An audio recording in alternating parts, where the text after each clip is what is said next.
Doutor Alexandre Marques, advogado, consultor, professor na área condominial, mestrando e coordenador da pós-graduação da FAAP, vai falar sobre a importância na adoção de medidas de compliance dos condomínios edilícios.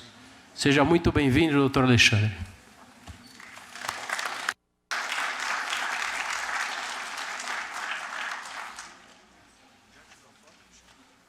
Não sei, a Silvana tirou ali. O copo está limpo, a água eu tomei do gargalo e tem outra aqui. Você tomou água? Boa tarde. Tudo bem, pessoal? Que desafio falar depois do Michel. Sempre uma delícia, né, ouvir o Michel falando, uma linguagem quase poética, pegando os temas aí árduos, como essa questão das drogas em condomínio, e trazendo para a gente de uma forma agradável, informativa e socialmente adequada para esse momento que a gente vem vivendo. Uma delícia. Quero dar os parabéns ao Dr. Rubens Carmo, o Carpá, meu amigo, e o presidente Caio Augusto da UAB, o Alexandre Rolo, do Cultura, desse evento de condomínio que está se tornando o evento mais importante no estado de São Paulo, já na sua segunda edição, com temas palpitantes, inovadores. Vocês podem observar aí, obrigado, Michel, vocês podem observar aí da pauta de discussão que nós estamos trazendo, que são muitos temas e muitos assuntos inéditos que vocês até então não tinham ouvido por aí em outras palestras. E aí, a propósito disso, a minha proposta foi trazer um pouquinho para vocês a questão do compliance voltado ao condomínio edilício. E vamos começar do início, né? O compliance. O que é o compliance? Pouca gente tem falado disso voltado para condomínio. A gente ouve muito falar do compliance voltado para grandes empresas, empresas públicas, junto a órgãos públicos. E tudo começou, né, essa história de compliance, a gente começou a ouvir com mais frequência, a partir do fenômeno da Lava Jato. E aí, então, nós tivemos aí a lei anticorrupção, que foi uma lei que andou de braços dados aí com a Lava Jato para combater um pouquinho essa mazela social, esse câncer social que nos atingiu a todos no país, paralisando praticamente o país em muitas operações. E aí, o primeiro compliance que se tem notícia na história da humanidade, provavelmente foi o compliance de Moisés com Deus. Deus chamou Moisés e falou assim: vamos entalhar aqui em pedra 10 regras de boa conduta, 10 regras de boa vizinhança, de governança, para você passar para o povão lá embaixo. E lá foi Moisés levando as pedras com ele para divulgar lá a boa nova perante o povo todo. Brincadeiras à parte, você falar de compliance é estar em conformidade. Compliance vem do verbo em inglês to comply, que quer dizer justamente estar em conformidade. Em conformidade com o quê? Com todas as regras, normas, estatutos, leis que se aplicam ao condomínio de um modo geral, em toda a operação do condomínio, administrativa, operacional, financeira, parte trabalhista, contratos, seguir as normas específicas para cada uma dessas áreas. Mas, começando do começo, o que é corrupção? Se a gente pegar uma definição de dicionário do que é corrupção, a que mais me agrada, a que eu acho que mais chama a atenção para aquilo que eu realmente penso da corrupção, é o item 4 aí, degradação de valores morais ou de costumes, devassidão, depravação. Eu acho que quem se propõe a um ato de corrupção está se propondo realmente a uma degradação dos seus valores morais na mais baixa escala que a gente consegue imaginar. Não tem como você ensinar valores morais em faculdade, em bancos escolares, em cursos paralelos. Isso a gente aprende em casa com pai e mãe. A gente aprende em casa, numa formação familiar. E é isso que a gente espera que cada um de nós, partícipes dessa atuação em condomínio, advogados, administradores, síndicos profissionais, o chamado síndico orgânico, conselheiros, condôminos, desempenhemos isso dentro do condomínio no nosso papel. Você é corrupto? Será? O Mário Sérgio Cortella ele já dizia, ser corrupto é uma possibilidade, não uma obrigação. E a gente é corrupto muitas vezes, pessoal, nas mínimas coisas do dia a dia que a gente nem percebe. Pequenos gestos, pequenos atos que a gente pratica, que a gente tolera, do vizinho de porta, da gestão do condomínio. e muitas vezes a gente nem se apercebe disso. Então, sabendo da necessidade do cumprimento da convenção, regulamento interno e demais regramentos por conveniência política ou social, a gente negligencia a sua aplicação. É uma forma de corrupção. Quando a gente pede a isenção para o síndico do condomínio da multa, porque a gente atrasou só uma vez, a gente nunca atrasou antes, atrasou só uma vez, é uma forma de corromper. E o síndico que concede essa isenção também está se prestando a isso. Pagar a cota condominial em dia não é um favor, é uma obrigação. Então, pleitear uma isenção, um descontinho, um jeitinho, é por isso que esse país está como está, por causa do famoso jeitinho. Quando a gente não aprova em assembleia o reajuste da cota condominial, a gente sabe o que precisa ser feito, a gente sabe dos reajustes necessários, e por um conforto pessoal de pagar menos pela cota condominial, a gente abre mão na assembleia de uma atualização que seria necessária para o condomínio. E isso a gente sabe que terá reflexos nefastos para toda a sociedade condominial ao longo daquele ano inteiro de exercício fiscal do condomínio, ou não. Quando a gente fecha os olhos diante da irregularidade, para a gente não se indispor com o vizinho de porta, como bem disse aqui o Michel ainda há pouco, né? O amante da verdinha ali, né? do cigarrinho do capeta, né? A gente está vendo ali que a coisa está acontecendo, mas não quer levar essa questão para o condomínio, não quer comentar isso com a direção do condomínio, não quer trazer essa problemática para uma comissão, muitas vezes, até de ética e valoração dentro do condomínio, para não se indispor, eventualmente, com o vizinho de porta. Quando a gente aceita que o condomínio adquira produtos de procedências duvidosas, apenas para a gente pagar menos. Famoso produto, né, sem nota fiscal, de procedência que a gente não sabe exatamente de onde. O produto da concorrência custa 5 vezes mais, mas a gente compra aquele que é o mais baratinho. Também é uma forma de corrupção. O CAD define compliance como medidas internas que permitem prevenir ou minimizar os riscos de violação às leis decorrentes de atividade praticada por um agente ou de qualquer um de seus sócios ou colaboradores. É uma definição formal aí do CAD, como vocês podem verificar. E aí o que eu ouço falar bastante, quando a gente começa a falar, o bom de falar para síndico de condomínio, conselheiros, condôminos em geral sobre compliance, é que a metade deles não sabe, não tem a mínima ideia do que se trata, e a outra metade pensa que sabe, mas o conceito está errado. Eles confundem compliance com auditoria. Eles acham que compliance e auditoria é a mesma coisa, né? Na verdade, a auditoria é apenas uma ferramenta do compliance, que vai colaborar com a implantação do compliance, de governança, com boas medidas, práticas. Qual é a valorização imediata para o condomínio para a adoção de compliance? Porque, infelizmente, a gente vive aí num universo que o condômino só dá valor, o condômino só aceita trazer aquilo para o universo do condomínio se ele perceber que aquilo agrega valor especificamente, de alguma forma, para ele. Do contrário, ele nem cogita, muitas vezes, levar aquilo em consideração. E qual é uma forma imediata que a gente tem disso? É demonstrar que o condomínio que adota políticas de compliance, né, e de governança, no mínimo, vai economizar, muitas vezes, com a ausência de desvios financeiros ou da má utilização da verba do condomínio. Esse talvez seja o benefício mais direto.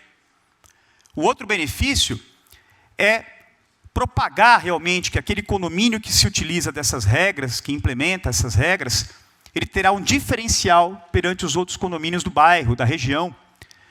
E isso vai certamente valorizar o empreendimento. Certamente vai valorizar.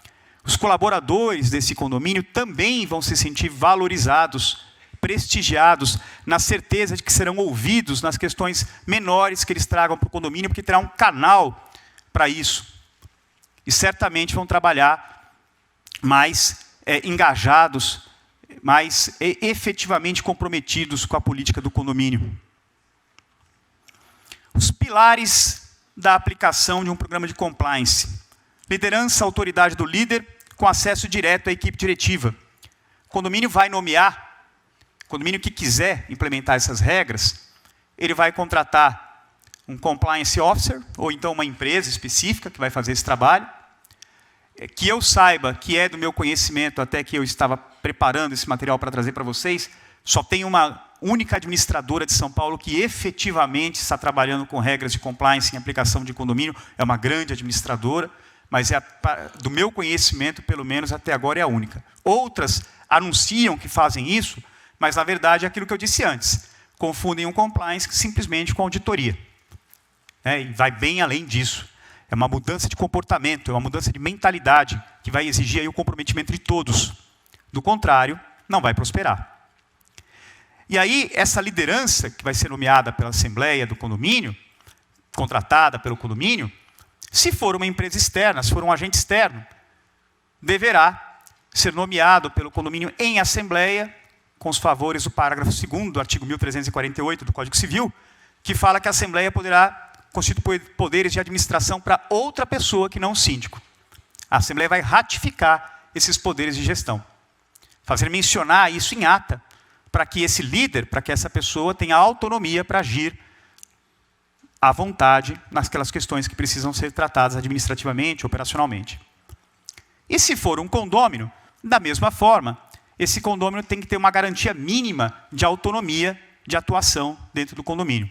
E também pode ser uma comissão de moradores responsável por interpretar isso e colocar isso no papel e redigir esse manual de boas práticas.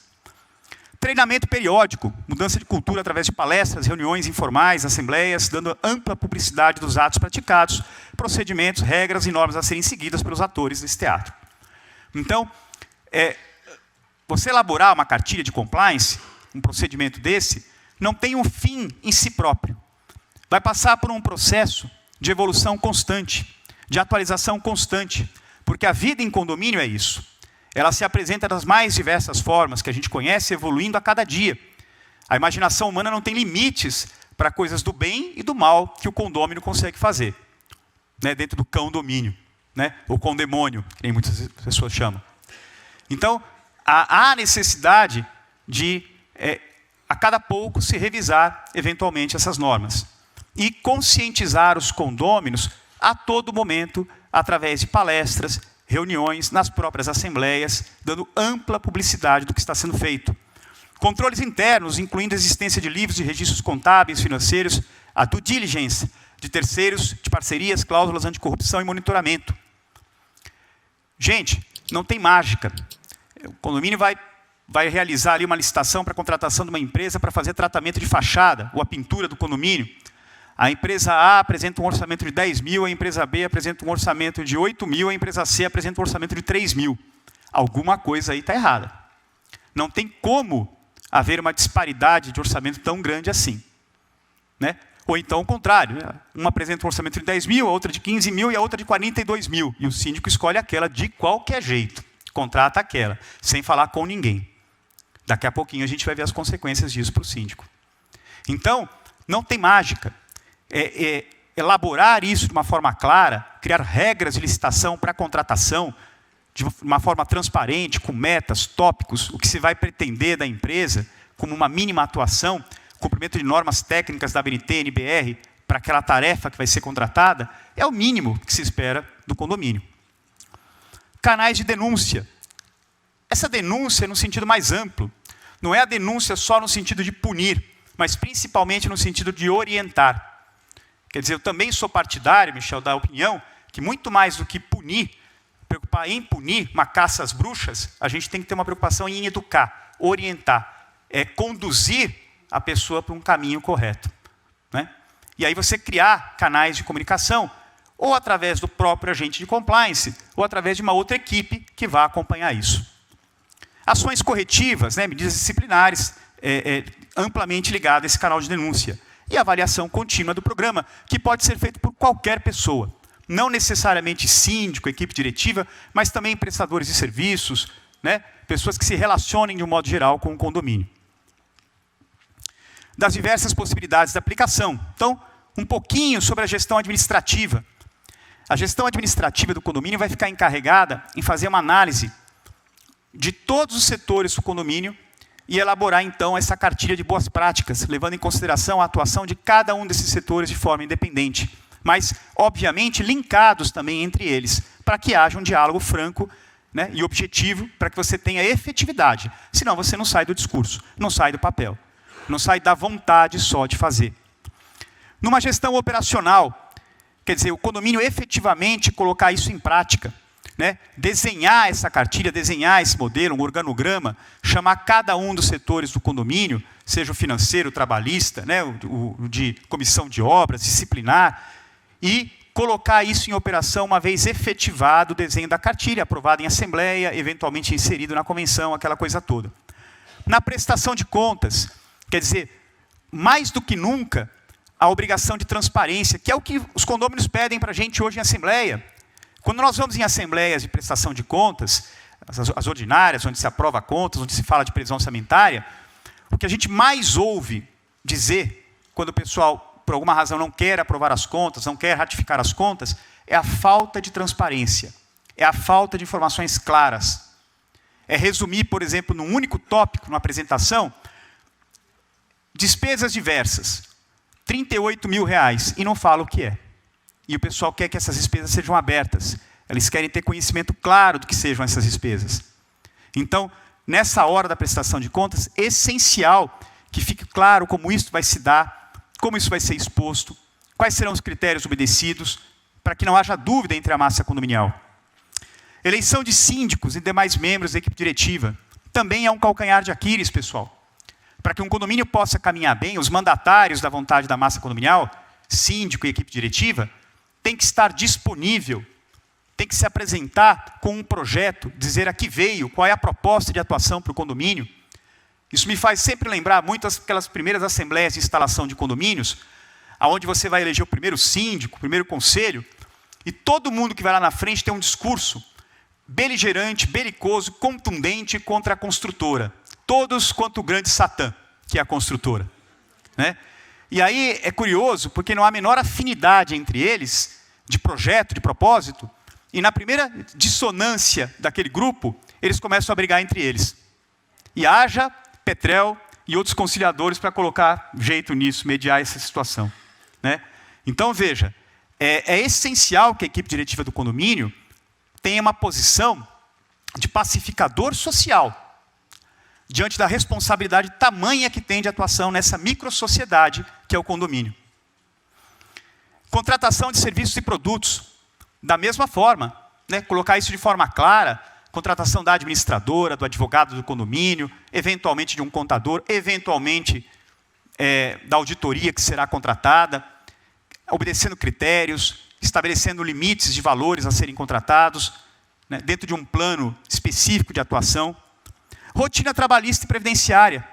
Eu acho que até dispensa maiores comentários. É a certeza de que o condomínio vem praticando com seus funcionários tudo aquilo que tem que ser feito dentro da legislação trabalhista.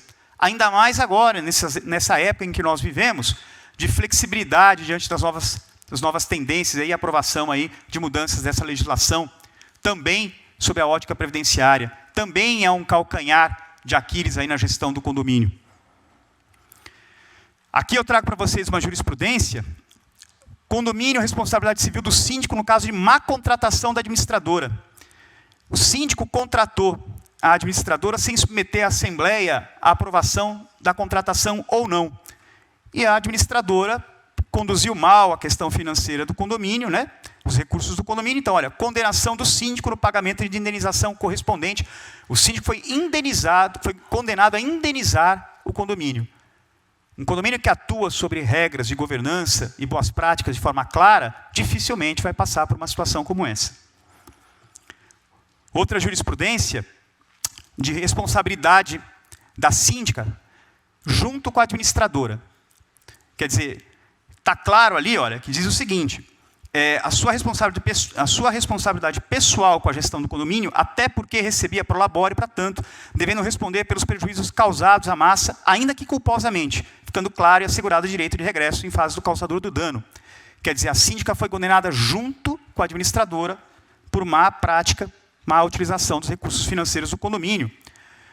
Outra comprovação de desvio de numerário, né? Então, olha lá, sobressamento do feito, comprovação por meio de perícia contábil de que o réu praticou uma série de irregularidades, desviando dinheiro, falsificando os recibos, faturas, etc. Mais um convite para uma atuação clara de governança dentro do condomínio. E aí, a Lei Geral de Proteção de Dados. Eu sei que o doutor André falou um pouquinho antes com vocês sobre isso, e vocês talvez estejam imaginando o que isso tem a ver com o condomínio. Tudo terá a ver, tudo com o condomínio a partir do ano que vem. Porque o condomínio também ficará responsável pela guarda das informações. A questão da biometria, dos visitantes do condomínio, as pessoas que irão até lá, que se relacionar com o condomínio, deixando no servidor interno do condomínio, ou na nuvem, as informações de seus dados pessoais, RG, CPF, aquela coisa toda. Tudo isso tem que estar muito bem protegido pelo condomínio. Não só pelo condomínio, por qualquer outro ente. Então, olha, a lei ela dispõe claramente, né, de que pessoa jurídica ou entidade, né, paraestatal, aquela coisa toda, né, ente despersonificado, vai ter a responsabilidade pela guarda dessas informações. E olha, não sei se vocês já tiveram a oportunidade de ver isso, vivenciar isso, mas nós temos grandes condomínios em São Paulo que já foram hackeados, tiveram seus servidores internos sequestrados por piratas aí da internet que cobram valores altíssimos para devolver essa informação para os condomínios.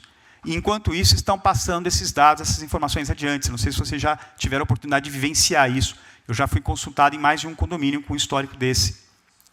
Então, daí a importância, muitas vezes, de se contratar um profissional de TI, que assessore o condomínio, ou até que a administradora tenha esse profissional, para assegurar, né, o armazenamento dessas informações todas.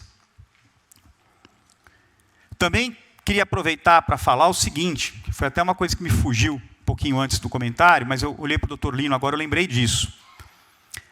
As assembleias virtuais serão uma realidade, né? Estão aí batendo as portas da gente. O Dr. Lino vai dar uma aula para a gente daqui a pouco dos benefícios aí das assembleias virtuais. É uma excelente medida a assembleia virtual para implantação na convenção do condomínio da necessidade do compliance pela gestão atual e gestão futuras. Para que não haja a possibilidade, numa gestão futura, do síndico que for eleito, do conselho que for eleito, deixar de seguir as regras estabelecidas, trazendo uma segurança jurídica maior para o condomínio. As pessoas perguntam para mim, Alexandre, basta aprovar em assembleia? Ou eu tenho que colocar isso na convenção também? O ideal era que, além de constar a aprovação em assembleia, que se dará pelo quórum da maioria simples dos condôminos presentes, regra geral do artigo 1353 do Código Civil, você faça inserir isto, né, enxertar isso no corpo da convenção do condomínio para trazer maior segurança. Já que os síndicos eleitos futuros, o artigo 1348 do Código Civil é muito claro, compete ao síndico cumprir a convenção, regulamento interno e decisões assembleares. Então, enxertar isto à convenção é dar uma segurança jurídica maior para o condomínio. Mas, até que as assembleias virtuais peguem e a gente tenha uma facilidade maior de modificar eventualmente aí as convenções, pelo menos aprovar isso em assembleia e disseminar bastante entre os condôminos. Pelo menos isso. Porque a gente sabe, uma coisa é você falar de um condomínio padrão aí de 50 unidades, 48, 24. A outra coisa são alguns condomínios que existem por aí com 3.000 unidades. Né? Quer dizer, você mudar a convenção do condomínio desse é muito mais complexo. Mas, voltando à Lei Geral de Proteção de Dados, no artigo 3º da lei, ela diz o seguinte: aplica-se a qualquer operação de tratamento realizada por pessoa natural, pessoa jurídica de direito público ou privado, independente do meio, a quem deve cumprir aí a proteção da guarda de dados. E no artigo 50, ele diz o seguinte: os controladores e operadores, no âmbito das suas competências, poderão formular regras de boas práticas e de governança que estabeleçam as condições de organização, o regime de funcionamento, os procedimentos, incluindo reclamações e petições de titulares, as normas de segurança, os padrões técnicos, as obrigações específicas para os diversos envolvidos no tratamento, as ações educativas, os mecanismos internos de supervisão, de mitigação de riscos e outros aspectos relacionados ao tratamento de dados pessoais. Isso é só para quem acha que compliance é uma coisa que não vai se aplicar ao condomínio daqui para frente. Aí o artigo 52 traz ainda das sanções administrativas, da fiscalização. Os agentes de tratamento de dados, em razão das infrações cometidas, as normas previstas nessa lei, ficam sujeitos às seguintes sanções administrativas. Olha o inciso 2º.